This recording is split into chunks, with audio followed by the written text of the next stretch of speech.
आइए देखते हैं ऋग्वैदिक काल के विषय में।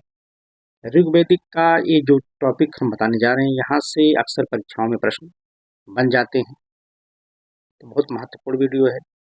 देखिए, ऋग्वैदिक काल का जो समय है 1500 ईसा पूर्व से लेकर के 1000 ईसा पूर्व माना जाता है। ऋग्वैदिक काल को पूर्व वैदिक काल के नाम से भी जाना जाता है और ऋग्वैदिक काल का जो मूल स्रोत है वह ऋग्वेद है। अब आर्य के निवास स्थान को लेकर के विद्वानों में तमाम प्रकार के मतभेद हुए। उन्होंने अपने अपने हिसाब से आर्यों के जो निवास स्थान है उसकी चर्चा की है। तो उसमें एक नाम आता है डॉक्टर अविनाश चंद्र दास। इन्होंने कहा कि आर्य सप्त सैंधव प्रदेश के निवासी थे। उसके बाद अगले विद्वान आते हैं पंडित गंगानाथ झा। इन्होंने कहा कि जो आर्य हैं ये महर्षि देश के निवासी हैं। ये जो महर्षि देश है, ये जो गंगा और यमुना का जो क्षेत्र था, इसे महर्षि देश के नाम से जाना गया। उसके बाद अगले विद्वान आते हैं राजबली पांडे।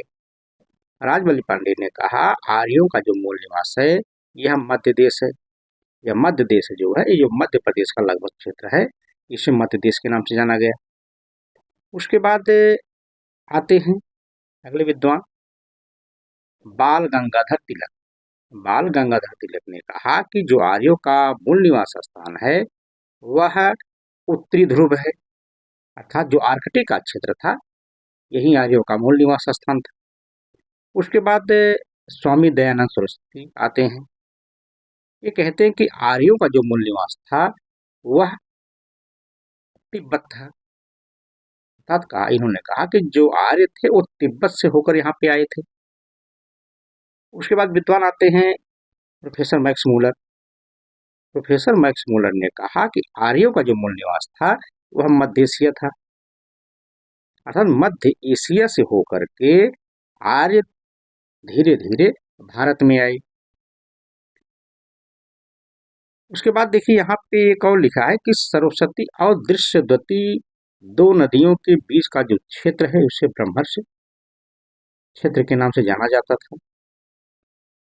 देखिए यहाँ पे हमने इस वीडियो में जो चर्चा की है, यहाँ से मिलान के भी प्रश्न बन जाते हैं और इंडिविजुअल भी यहाँ से प्रश्न बनते हैं।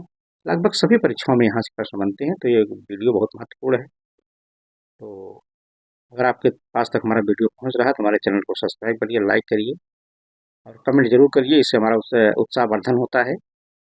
तो फिर मिलते हैं अगली वीडियो में, तब तक के लिए धन्यवाद।